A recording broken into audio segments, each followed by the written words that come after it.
পরীক্ষার মাঝে যদি তোমরা ছুটি পাও তাহলে তোমরা কি করো? সো হ্যালো এভরিওয়ান, কেমন আছো সবাই? আজকে আমি আর বোন চলে গেছিলাম একটু হাঁটতে হাঁটতে না হাসতে সেটাই বোঝা যাচ্ছে না, তাই তো।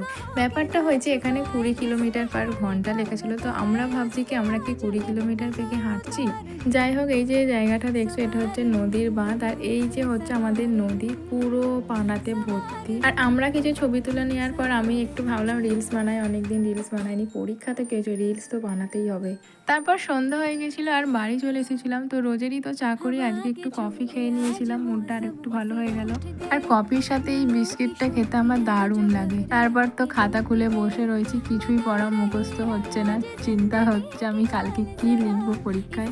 আর মা বলছিল আজকে যেহেতু ছুটি আছে, অনেকদিন আমার হাতে চাউমিন খাইনি, সেই জন্য রাত্রে একটু চাউমিন বানিয়ে নিয়েছিলাম। আর রেস্টুরেন্ট স্টাইলের চাউমিন খেতে তোমাদের কার কার ভালো লাগে কমেন্টে অবশ্যই জানিও। ভিডিওটা ভালো লাগলে চ্যানেলটিকে সাবস্ক্রাইব করে দিও।